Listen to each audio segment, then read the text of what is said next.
श्री सच्चिदानंद सद्गुरु साईनाथ महाराज की जय।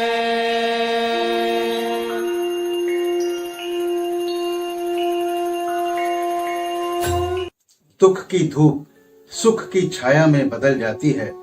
कष्ट विपदा की तपिश निर्मल शीतल हो जाती है। जब होता है मन उपवन में साईं कृपा का एहसास, तो मन की बगिया फूलों सी महक जाती है। ओम श्री साईनाथाय नमः। आदरणीय साईं भक्तों, आप सभी को हृदय की गहराइयों से सादर प्रणाम। साईं ज्ञान गंगा के सभी एपिसोड्स को पसंद करने के लिए आपका दिल से आभार।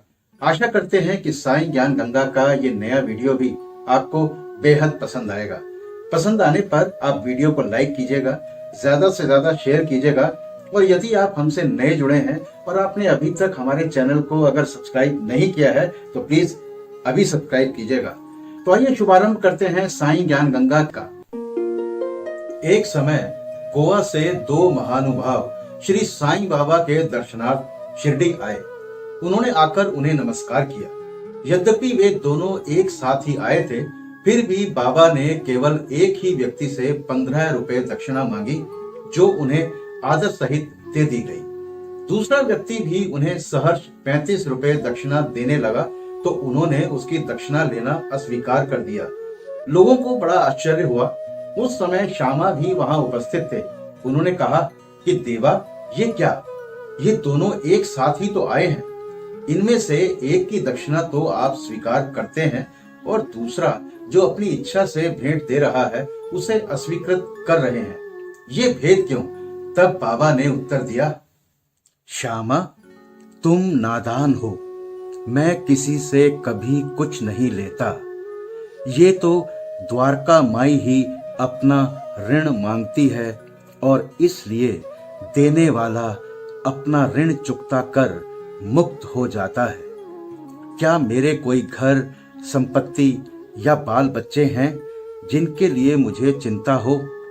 मुझे तो किसी वस्तु की आवश्यकता नहीं है।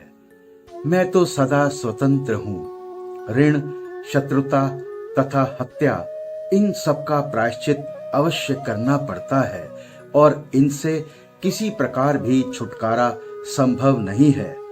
अपने जीवन के पूर्वार्ध में ये महाशय निर्धन थे। इन्होंने ईश्वर से प्रतिज्ञा की थी कि यदि मुझे नौकरी मिल गई तो मैं 1 माह का वेतन तुम्हें अर्पण करूंगा। इन्हें 15 रुपए माहवार की एक नौकरी मिल गई। फिर उत्तरोत्तर उन्नति होते होते 30, 60, 100, 200 और अंत में 700 रुपए तक मासिक वेतन हो गया। परंतु समृद्धि पाकर ये अपना वचन भूल गए और उसे पूरा ना कर सके। अब अपने शुभ कर्मों के ही प्रभाव से इन्हें यहाँ तक पहुँचने का सौभाग्य प्राप्त हुआ है। अतः मैंने इनसे केवल 15 रुपए ही दक्षिणा मांगी, जो इनके पहले माह की पगार थी। इस अध्याय में अब बाबा द्वारा सुनाई गई एक दूसरी अद्भुत कथा। समुद्र के किनारे घूमते घूमते मैं एक भव्य महल के पास पहुंचा और उसकी दालान में विश्राम करने लगा। उस महल के ब्राह्मण स्वामी ने मेरा यथोचित स्वागत कर मुझे बढ़िया स्वादिष्ट पदार्थ खाने को दिए।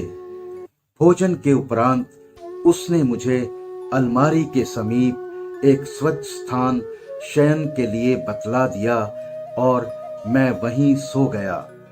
जब मैं प्रगाढ़ निद्रा में था तो उस व्यक्ति ने पत्थर खिसकाकर दीवार में सेंध डाली और उसके द्वारा भीतर घुसकर उसने मेरा खीसा कतर लिया।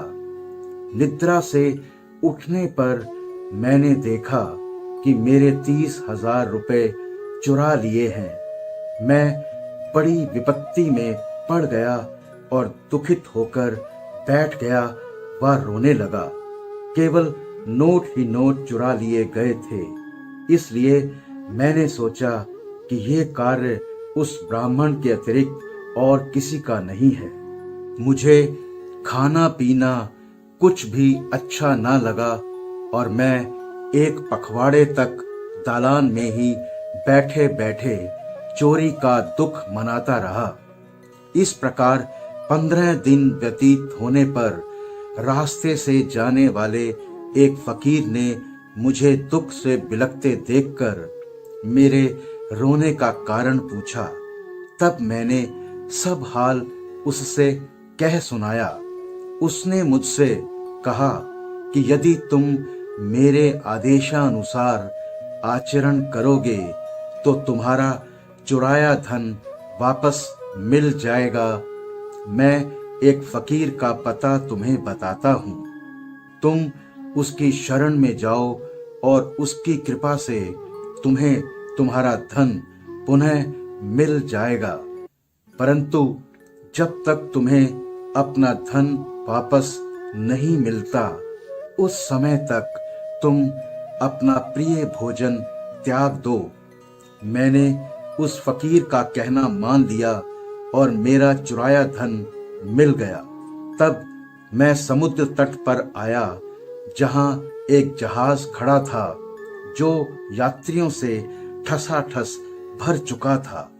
भाग्यवश वहां एक उदार प्रकृति वाले चपरासी की सहायता से मुझे एक स्थान मिल गया। इस प्रकार मैं दूसरे किनारे पर पहुंचा और वहां से मैं रेलगाड़ी में बैठकर द्वारका माई आ पहुंचा। कथा समाप्त होते ही बाबा ने श्यामा से इन अतिथियों को अपने साथ ले जाने और भोजन का प्रबंध करने को कहा। तब श्यामा उन्हें अपने घर लिवा ले गया और उन्हें भोजन कराया। भोजन करते समय श्यामा ने उनसे कहा कि बाबा की कहानी बड़ी ही रहस्यपूर्ण है, क्योंकि ना तो वे कभी समुद्र की ओर गए हैं और ना उनके पास 30,000 रुपए ही थे। उन्होंने ना कहीं भी यात्रा ही की, ना उनकी कोई रकम ही चुराई गई और ना वापस आई। फिर श्यामा ने उन लोगों से पूछा कि आप लोगों को कुछ समझ में आया कि इसका अर्थ क्या था। दोनों अतिथियों की घिघियां बंद गई और उनकी आंखों से आंसुओं की धारा बहने लगी। उन्होंने रोते रोते कहा कि बाबा तो सर्वव्यापी, अनंत और पर ब्रह्म स्वरूप हैं। जो कथा उन्होंने कही है वो बिल्कुल हमारी ही कहानी है और वो मेरे ऊपर बीत चुकी है। ये महान आश्चर्य है कि उन्हें ये सब कैसे ज्ञात हो गया। भोजन के उपरांत हम इसका पूर्ण विवरण आपको सुनाएंगे। भोजन के पश्चात पान खाते हुए उन्होंने अपनी कथा सुनाना प्रारंभ कर दिया। उनमें से एक कहने लगा, घाट में एक पहाड़ी स्थान पर हमारा निवास स्थान है। मैं अपने जीवन निर्वाह के लिए नौकरी ढूंढने गोवा आया था। तब मैंने भगवान दत्तात्रेय को वचन दिया था कि यदि मुझे नौकरी मिल गई तो मैं तुम्हें 1 माह की पगार भेंट चढ़ाऊंगा। उनकी कृपा से मुझे 15 रुपए मासिक की नौकरी मिल गई और जैसा कि बाबा ने कहा उसी प्रकार मेरी उन्नति हुई। मैं अपना वचन बिल्कुल भूल गया था। बाबा ने उसकी स्मृति दिलाई और मुझसे 15 रुपए वसूल कर लिए। आप लोग इसे दक्षिणा ना समझें, ये तो एक पुराने ऋण का भुगतान है तथा दीर्घ काल से भूली हुई प्रतिज्ञा आज पूर्ण हुई है। अब दूसरा अतिथि अपनी कहानी सुनाने लगा। मेरे पास एक ब्राह्मण रसोइया था जो गत 35 वर्षों से ईमानदारी से मेरे पास काम करता आया था। बुरी लतों में पड़कर उसका मन पलट गया और उसने मेरे सब रुपए चोरी कर लिए। मेरी अलमारी दीवार में लगी थी और जिस समय हम लोग गहरी नींद में थे उसने पीछे से पत्थर हटाकर मेरे 30,000 रुपए चुरा लिए। मैं नहीं जानता कि बाबा को ये ठीक ठीक धनराशि कैसे ज्ञात हो गई। मैं दिन रात रोता और दुखी रहता था। एक दिन जब मैं इसी प्रकार निराश और उदास होकर बरामदे में बैठा था, उसी समय रास्ते से जाने वाले एक फकीर ने मेरी स्थिति जानकर मुझसे इसका कारण पूछा। मैंने उसे सब हाल सुनाया। तब उसने बताया कि कोपरगांव तालुके के शिरडी ग्राम में श्री साईं बाबा नाम के एक औलिया रहते हैं। उन्हें वचन दो तथा अपना रुचिकर भोज्य पदार्थ त्याग मन में कहो कि जब तक मैं तुम्हारा दर्शन ना कर लूंगा उस पदार्थ को कदापि ना खाऊंगा। तब मैंने चावल खाना छोड़ दिया और बाबा को वचन दिया, बाबा जब तक मुझे तुम्हारे दर्शन नहीं होते तथा मेरी चुराई गई धन राशि नहीं मिलती तब तक मैं चावल ग्रहण नहीं करूंगा। इस प्रकार जब 15 दिन बीत गए तब वो ब्राह्मण स्वयं ही आया और सब धनराशि लौटाकर क्षमा याचना पूर्वक कहने लगा कि मेरी मति ही भ्रष्ट हो गई थी, जो मुझसे आपका ऐसा अपराध बन गया है। मैं आपके पैर पड़ता हूँ, मुझे क्षमा करें। इस प्रकार सब ठीक ठाक हो गया। जिस फकीर से मेरी भेंट हुई थी तथा जिसने मुझे सहायता पहुंचाई थी, वो फकीर फिर मेरे देखने में कभी नहीं आया। मेरे मन में श्री साईं बाबा के दर्शन की, जिनके लिए फकीर ने मुझसे कहा था, बड़ी तीव्र उत्कंठा हुई। मैंने सोचा कि जो फकीर मेरे घर पर आया था वो साईं बाबा के अतिरिक्त अन्य कोई नहीं हो सकता, जिन्होंने मुझे कृपा कर दर्शन दिए और मेरी इस प्रकार सहायता की। उन्हें 35 रुपए का लालच कैसे हो सकता था। इसके विपरीत वे अहेतुक कृपा करके आध्यात्मिक उन्नति के पथ पर ले जाते हैं। जब चोरी गई राशि मुझे पुनः प्राप्त हो गई तब मेरे हर्ष का पारावार न रहा। मेरी बुद्धि भ्रमित हो गई और मैं अपना वचन भूल गया। कुलाबा में एक रात्रि को मैंने साईं बाबा को सपने में देखा। तभी मुझे अपनी शिरडी यात्रा के वचन की याद हो आई। मैं गोवा पहुंचा और वहां से एक स्टीमर द्वारा मुंबई पहुंचकर शिरडी जाना चाहता था, परंतु जब मैं किनारे पर पहुंचा तो देखा कि स्टीमर खचाखच भर चुका है और उसमें बिल्कुल भी जगह नहीं है। कैप्टन ने तो मुझे चढ़ने ना दिया, परंतु एक अपरिचित चपरासी के कहने पर मुझे स्टीमर में बैठने की अनुमति मिल गई और मैं इस प्रकार मुंबई पहुंचा। फिर रेलगाड़ी में बैठकर यहाँ पहुंच गया। बाबा के सर्वव्यापी और सर्वज्ञ होने में मुझे कोई शंका नहीं है। देखो तो हम कौन हैं और कहाँ हमारा घर। हमारे भाग्य कितने अच्छे हैं कि बाबा हमारी चुराई गई राशि वापस दिलाकर हमें यहाँ खींच कर लाए। आप शिरडी वासी हम लोगों की अपेक्षा सहस्त्र गुने श्रेष्ठ और भाग्यशाली हैं, जो बाबा के साथ हंसते खेलते मधुर भाषण करते और कई वर्षों से उनके समीप रहते हो। ये आप लोगों के गत जन्मों के शुभ संस्कारों का ही प्रभाव है, जो कि बाबा को यहाँ खींच लाया है। श्री साईं ही हमारे लिए दत्त हैं। उन्होंने ही हमसे प्रतिज्ञा कराई तथा जहाज में स्थान दिलाया और हमें यहाँ लाकर अपनी सर्वव्यापकता और सर्वज्ञता का अनुभव कराया। धन्य है श्री साईं, जिनका जैसा जीवन था वैसी ही अवर्णनीय गति और क्रियाओं से पूर्ण नित्य के कार्यक्रम भी। कभी तो वे समस्त सांसारिक कार्यों से अलिप्त रहकर कर्मकांडी से प्रतीत होते और कभी ब्रह्मानंद और कभी आत्मज्ञान में निमग्न रहा करते थे। कभी वे अनेक कार्य करते हुए भी उनसे असंबद्ध रहते थे। यद्यपि कभी कभी वे पूर्ण निष्क्रिय प्रतीत होते, तथापि वे आलसी नहीं थे। प्रशांत महासागर की तरह सदैव जागरूक रहकर भी वे गंभीर, प्रशांत और स्थिर दिखाई देते थे। उनकी प्रकृति का वर्णन तो सामर्थ्य से परे है। ये तो सर्वविदित है कि वे बाल ब्रह्मचारी थे। वे सदैव पुरुषों को भ्राता तथा स्त्रियों को माता या बहन सदृश ही समझा करते थे। उनकी संगति द्वारा हमें जिस अनुपम ज्ञान की उपलब्धि हुई है, उसकी विस्मृति मृत्यु पर्यंत ना होने पाए, ऐसे उनके श्री चरणों में हमारी विनम्र प्रार्थना है।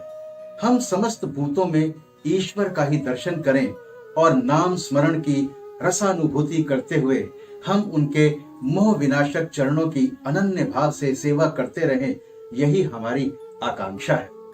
हेमाड पंत ने अपने दृष्टिकोण द्वारा आवश्यकता अनुसार वेदांत का विवरण देकर चावड़ी के समारोह का वर्णन किया है। तो आइए अब प्रस्तुत है चावड़ी का समारोह।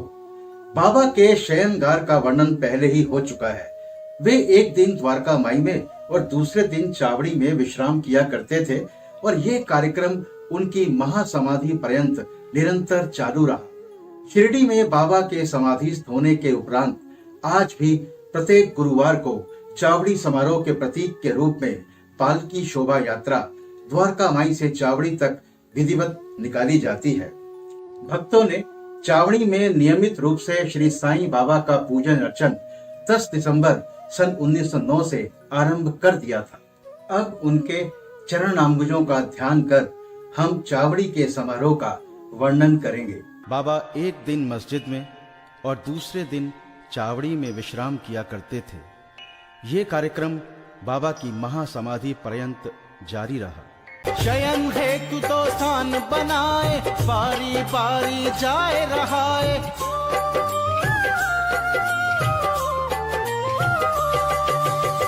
एक दिना मस्जिद रहिवाई, दूजे दिना चावड़ी जाई। कार्यक्रम ये साईं भावा, महासमाधि तक चली आवा। भक्त उमंग राखी मन माना, मस्जिद में करी कारज नाना। को सजाए रथ को पालकी, को निशान ले दीप माल की, को निशान ले दीप माल की।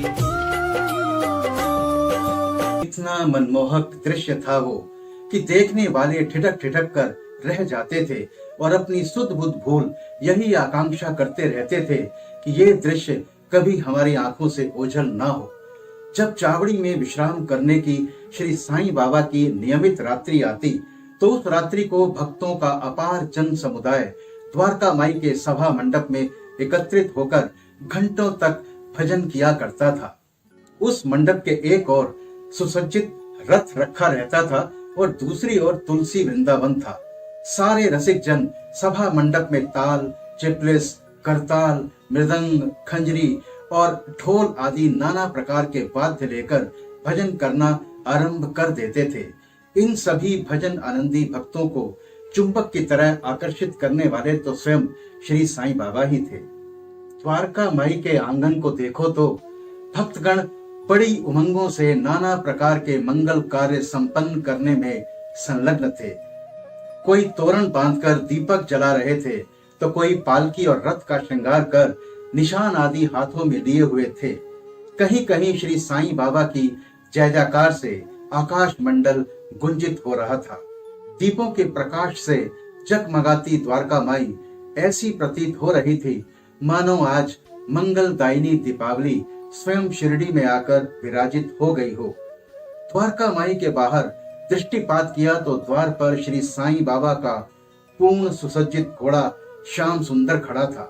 श्री साईं बाबा अपनी गादी पर शांत मुद्रा में विराजित थे कि इसी बीच भक्त मंडली सहित तात्या पाटिल ने आकर उन्हें तैयार होने की सूचना देते हुए उठने में सहायता की। घनिष्ठ संबंध होने के कारण तात्या पाटिल उन्हें मामा कहकर संबोधित किया करते थे। बाबा सदैव की भांति अपनी वही कफनी पहनकर बगल में सटका दबाकर चिलम और तंबाकू संग लेकर कंधे पर एक कपड़ा डालकर चलने को तैयार हो गए। तभी तात्या पाटिल ने उनके शीश पर एक सुनहरा जरी का शेला डाल दिया। इसके पश्चात स्वयं बाबा ने धूनी को प्रज्वलित रखने के लिए उसमें कुछ लकड़ियां डालकर तथा धूनी के समीप के दीपक को बाएं हाथ से बुझाकर चावड़ी को प्रस्थान कर दिया। अब नाना प्रकार के वाद्य बजने आरंभ हो गए और उनसे भांति भांति के स्वर निकलने लगे।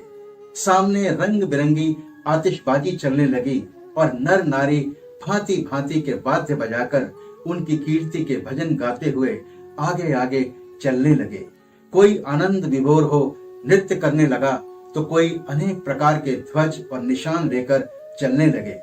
जैसे ही बाबा ने द्वारका माई की सीढ़ी पर अपने चरण रखे वैसे ही फालदार ने ललकार कर उनके प्रस्थान की सूचना दी।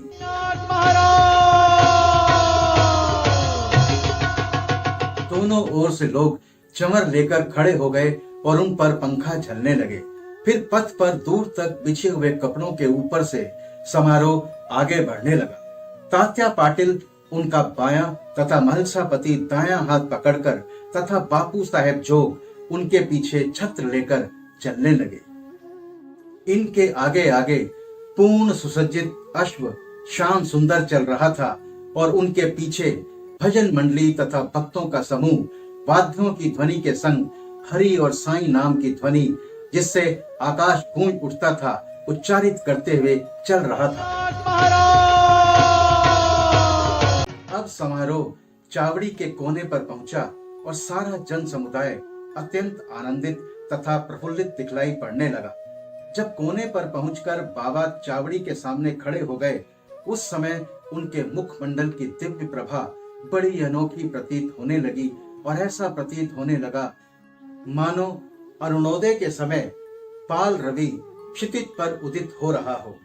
उत्तर अभिमुख होकर वे एक ऐसी मुद्रा में खड़े हो गए जैसे कोई किसी के आगमन की प्रतीक्षा कर रहा हो। वाद्य पूर्ववत ही बजते रहे और वे अपना दाहिना हाथ थोड़ी देर ऊपर नीचे उठाते रहे।